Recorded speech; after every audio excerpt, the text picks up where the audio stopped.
आपण जे काही नवीन ज्ञान मिळवतो, मग ते विज्ञानात असो किंवा इतर कुठल्याही क्षेत्रात, त्याचा पाया किती मजबूत आहे, हे कशावर अवलंबून असतं माहितीये? याचं उत्तर आहे संशोधन नीतितत्वांवर. आता ही काही केवळ नियमांची यादी नाहीये, तर हा तो आधारस्तंभ आहे ज्यावर आपल्या प्रगतीची संपूर्ण इमारत उभी आहे.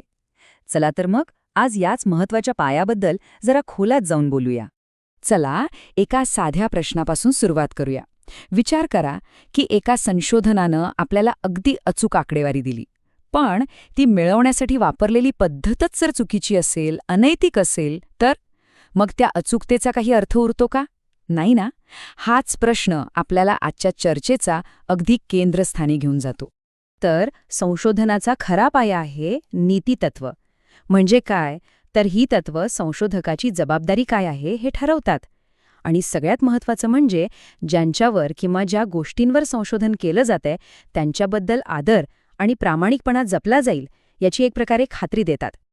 आता ही नीतितत्व का गरजेची आहेत, यांचा उद्देश काय?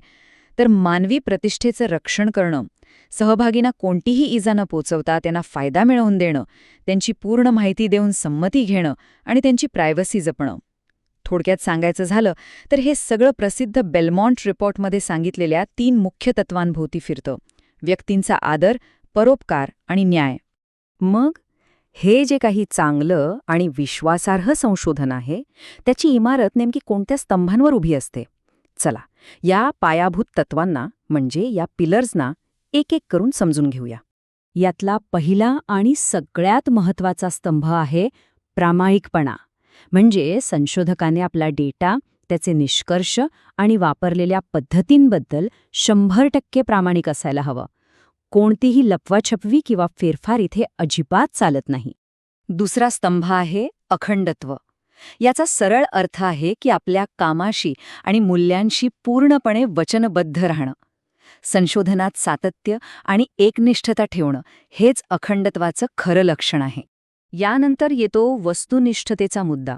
म्हणजे संशोधनाची रचना करताना, डेटाचा विश्लेषण करताना किंवा निष्कर्षांचा अर्थ लावताना कोणत्याही प्रकारचा वैयक्तिक बायस किंवा पूर्वग्रह मध्ये येऊ न देणं. जे सत्य आहे तेच मांडलं पाहिजे. आणि चौथा महत्त्वाचा स्तंभ म्हणजे सावधानता. संशोधनामध्ये छोट्या छोट्या निष्काळजीपणामुळे खूप मोठ्या चुका होऊ शकतात. म्हणून प्रत्येक टप्प्यावर अगदी काळजीपूर्वक काम करणं हे खूप गरजेचे आहे, कारण प्रत्येक लहान तपशील महत्त्वाचा असतो. तर मग प्रामाणिकपणा, अखंडत्व, वस्तुनिष्ठता, पारदर्शकता हे आणि असे अनेक स्तंभ मिळून नैतिक संशोधनाचा एक भक्कम पाया तयार करतात. जेव्हा या सगळ्या तत्वांचं पालन होतं तेव्हाच खरं आणि विश्वासार्ह संशोधन जन्माला येतं. पण काय होतं जेव्हा या पायालाच कुणीतरी सुरुंग लावण्याचा प्रयत्न करतो? आता आपण वळूया एका जरा वेगळ्या, गडद बाजूकडे. संशोधनातील गैरवर्तन. हे असे प्रकार आहेत जे केवळ एका संशोधकाची नाही, तर संपूर्ण वैज्ञानिक समुदायाची विश्वासार्हता धोक्यात आणू शकतात. संशोधन गैरवर्तनाची ही एक औपचारिक व्याख्या आहे. बघा, या 3 शब्दांवर खूप भर दिला आहे: बनावटपणा, खोटेपणा आणि वाङ्मय चौर्य. आणि महत्त्वाचं म्हणजे हे सगळं हेतुपुरस्सर म्हणजेच मुद्दाम केले जातं, तेव्हा त्याला गैरवर्तन म्हटलं जातं. या गैरवर्तनामध्ये 3 प्रकार असे आहेत जे सगळ्यात गंभीर आणि सामान्य मानले जातात. यांना संशोधनाच्या जगातली 3 मोठी पापे असंही म्हटलं जातं. चला बघूया ही पापे कोणती आहेत. यातला फरक खूप सोपा पण महत्त्वाचा आहे. खोटेपणा म्हणजे काय? तर तुमच्याकडे जो डेटा आहे त्यातच फेरफार करणं. समजा एखादा निष्कर्ष आपल्या गृहीतकाला चुकीचं ठरवतोय, तर तो निष्कर्षच गायब करून टाकायचा. या उलट बनावटपणा म्हणजे जे अस्तित्वातच नाही ते तयार करणे. म्हणजे प्रयोग केलाच नाही पण त्याचा डेटा मात्र तयार करून सादर करणे. दोन्हीही अत्यंत गंभीर गुन्हे आहेत. आणि तिसरं पाप आहे वाङ्मय चौर्य. सोप्या भाषेत सांगायचं तर बौद्धिक चोरी. म्हणजे दुसऱ्या कोणा संशोधकाच्या कल्पना, त्याचे कष्ट, त्याचे शब्द योग्य क्रेडिट न देता स्वतःच्या नावावर खपवणे. हा प्रकार खोटेपणा आणि बनावटपणापेक्षा वेगळा आहे, पण तितकाही गंभीर आहे. आता आपण संशोधनाच्या प्रकाशनाशी संबंधित काही अशा गोष्टींवर बोलूया ज्या पहिल्यांदा बघितल्यावर गैरवर्तन वाटत नाहीत, पण त्या नैतिकदृष्ट्या चुकीच्या आहेत. यातला पहिला प्रकार आहे डुप्लिकेट प्रकाशन. म्हणजे एकच संशोधन लेख किंवा डेटा वेगवेगळ्या जर्नल्समध्ये पुन्हा पुन्हा प्रकाशित करणे. आता हे थेट वाङ्मय चोर्य नाही, पण हे एक प्रकारचं वैज्ञानिक गैरवर्तनच मानलं जातं. कारण यामुळे वैज्ञानिक साहित्यात उगाचच गर्दी होते.